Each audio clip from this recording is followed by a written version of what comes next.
Good morning, and good morning. Welcome back to my channel. My name is Jana. Today's video is on our daily bread, and it is 8/20/2019. This month has been flying by. It is just crazy. Today's reading is going to be taken out of the book. I am really, this is like my fourth take today, this video, because I can't speak. But it's taken out of Luke, the book of Luke in the New Testament, chapter 6, verse 27 through 36, and it is love for enemies is the chapter of that. The reading today states, touched by grace. In Lee Egner's novel, Peace Like a River, Jeremiah's land is a single father of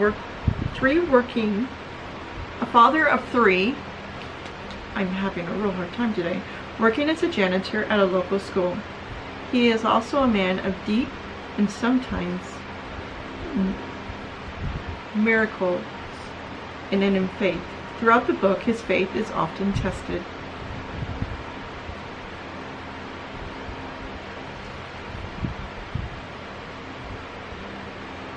Jeremiah's school is run by a Chester Holden, a mean-spirited superintendent with skin condition. Despite Jeremiah's excellent work ethic, mopping up the spewage spill without complaint, picking up broken bottles, and the superintendent is smashed. Holden wants him gone. One day, in front of all the students, he accuses Jeremiah of drunkenness and fires him. In a humiliating scene, how does Jeremiah respond? He could have threatened legal action for unfair dismissal or make accusations of his own. He could slink away and accept the injustice. Think for a minute what you might have done. Love your enemies, Jesus says. Do good to those who hate you.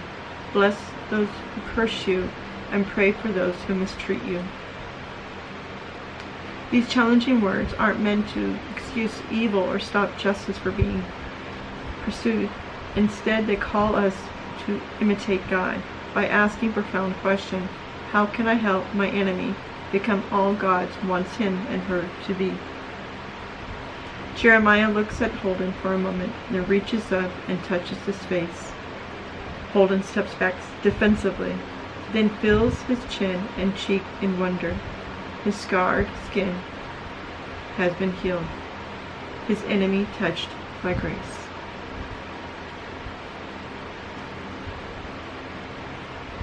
What would your first reaction be in Jeremiah's situation? Question number 1. And number 2, how can you help a difficult person move closer to God's purpose for him?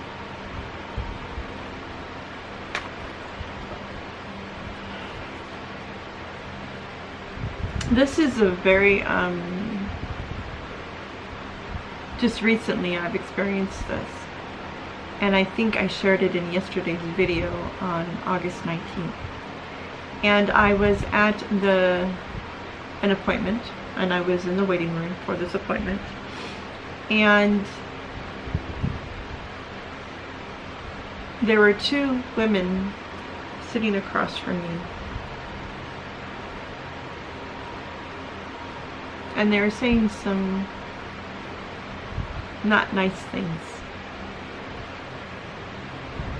And in fact, they were belittling my father. And I so wanted to say something, but I knew something was telling me, hold your tongue and just pray. Just hold your tongue. Don't say anything. And part of me felt so guilty for the fact I wanted to fight for my father. And I felt guilty thinking I'm not fighting for him because I'm not speaking up. And at the same time, I'm praying. I'm praying over and over, and I'm praying the Our Father prayer, and I'm also making my own, saying what I'm needing to say for asking God to forgive them. I'm doing this. And I'm not, and one of the women was looking at me, and I wasn't saying this out loud, but it felt like I was being taunted. Just how I felt. And I had guilt because I wasn't sticking up for my father.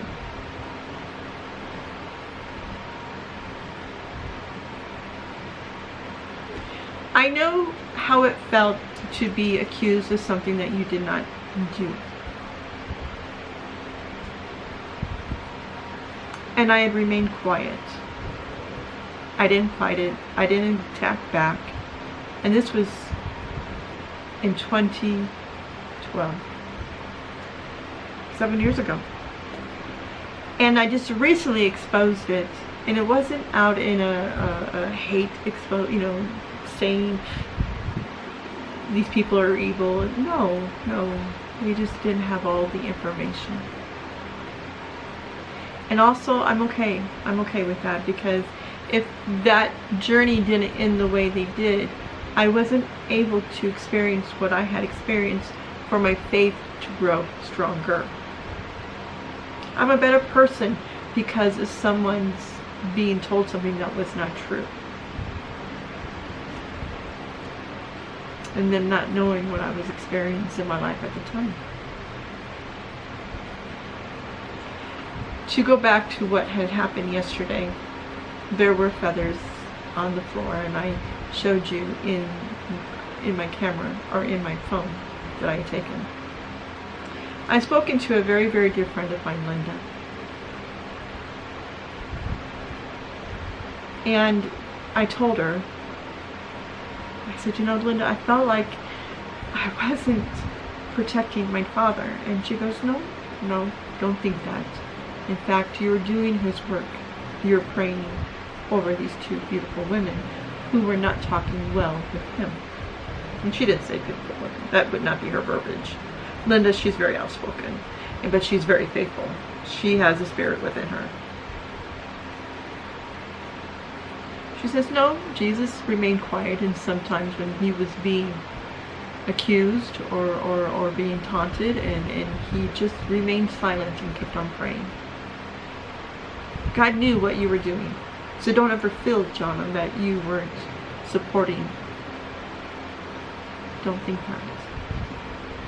So what I'm trying to state, this is very fitting of what had happened yesterday on the 19th.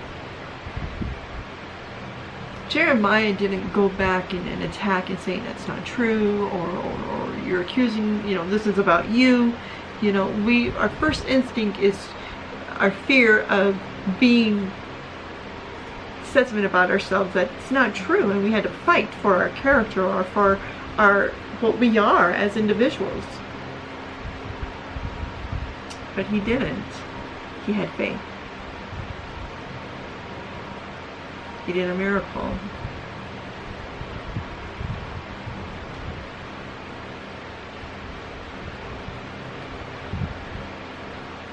I am very, very blessed that I have good, healthy people in my life to say to me, please don't be upset. You are doing well. You are doing good. Don't worry. I had just recently had a new MRI done.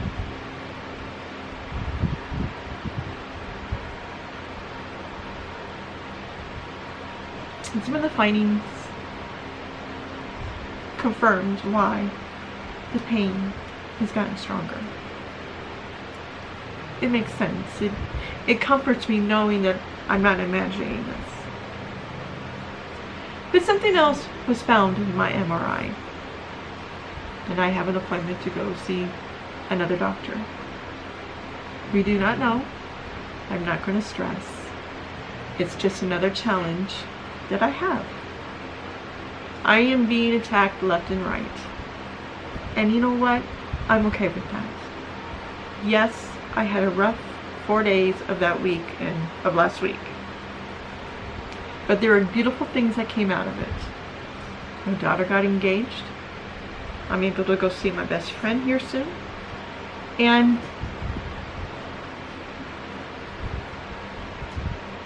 it's in God's hands.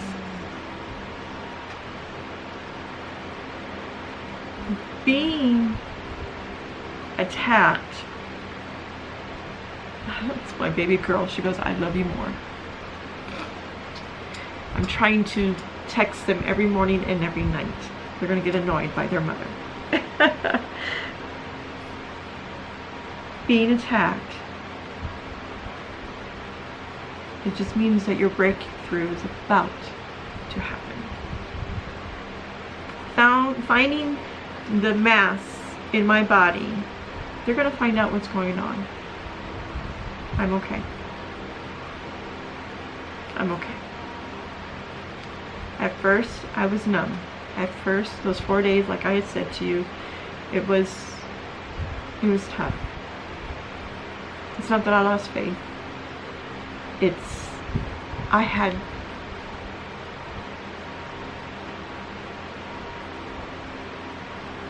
sitting in the waiting room and fighting for my God, my Father, our Father, is how I felt those past 4 days. I will protect and I will fight for him and I will pray.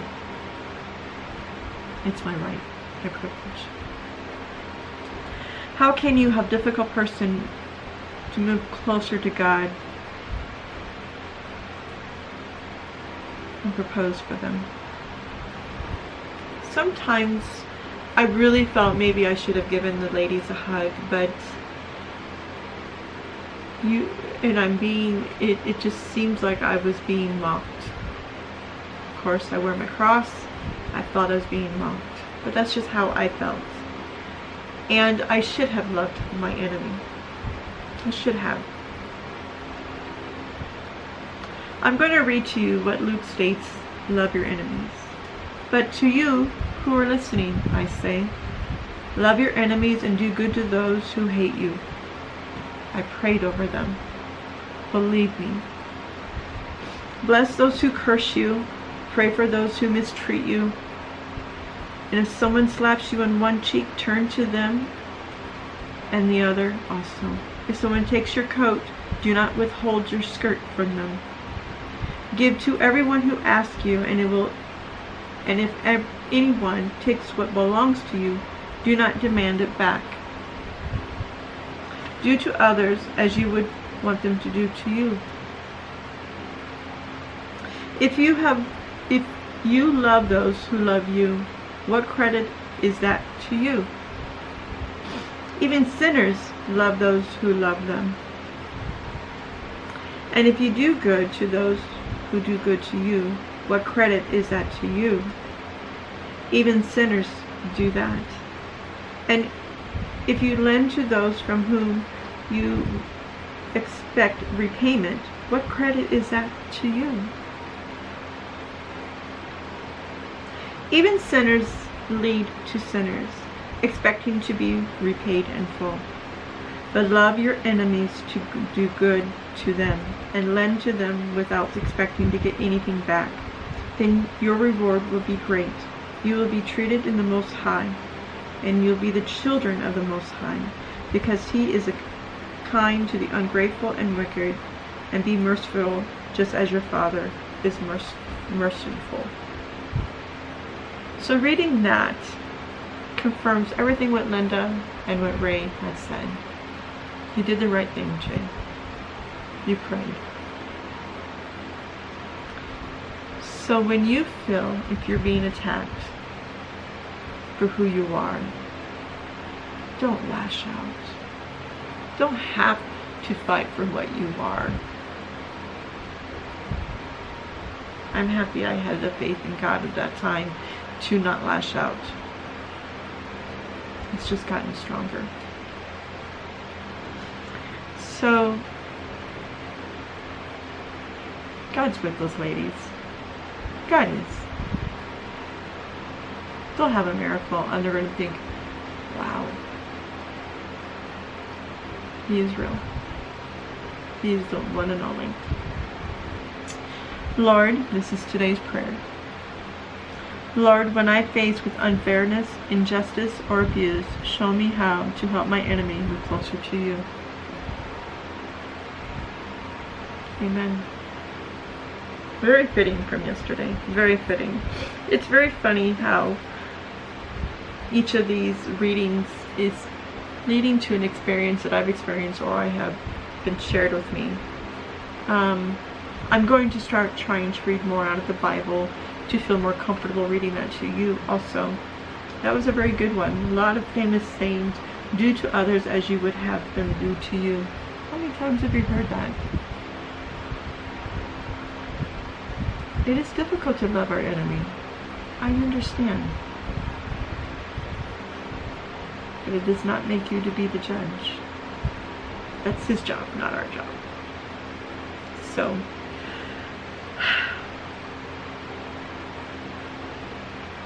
the next one on chapter 30 or verse 37, it says, judging others. Do not judge and you will not be judged. Do not commend and you will not be commended. Forgive and you will be forgiven. Give and it will be given to you. A good measure, pressed down and shaken together and running over, it will be poured into your lap. For the measure you use, and it will be measured to you. He also told them this parable. Can the blind lead the blind? Will they not both fall into a pit? The student is not above the teacher, but everyone who is fully trained will be like their teacher. Why do you look at the speck of sawdust in the brother's eye when you pay attention to the plank of your own eye?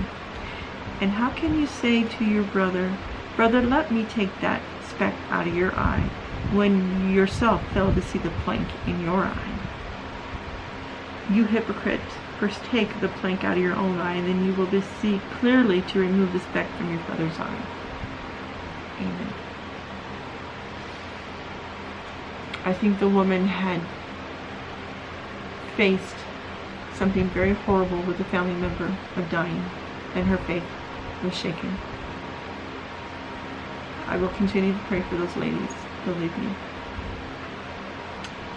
So, that was taken out of the book of Luke, chapter 27, from chapter 41. So, we went ahead. Thank you for joining me today, and thank you for your patience. I hope you have a beautiful day. I really do. Be good to yourself.